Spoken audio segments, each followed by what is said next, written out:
Welcome. Today we'll solve a challenging integral that requires some clever substitution. Let's look at the integral. We need to integrate dx over x times the square root of x to the fourth plus 1.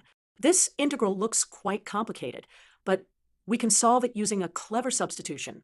Let's make the substitution u equals x squared.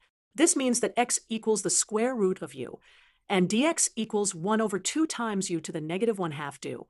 Now, let's substitute these expressions into our original integral. When we substitute x equals square root of u, x squared becomes u, and x to the fourth becomes u squared. Let's simplify this expression. The square root of u in the denominator can be written as u to the 1/2 power. This gives us 1/2 times the integral of u to the negative 1/2 over u to the 1/2 times the square root of u squared plus 1. All times do. Now we can combine the u terms in the numerator and denominator.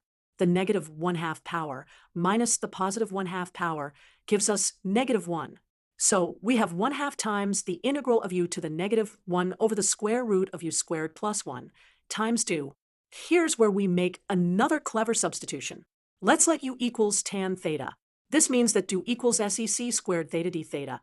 Also, the square root of u squared plus 1 becomes sec theta.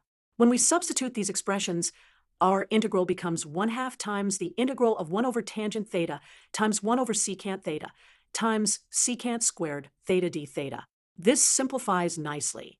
1 over tangent theta is cotangent theta, and secant theta times secant theta equals secant squared theta.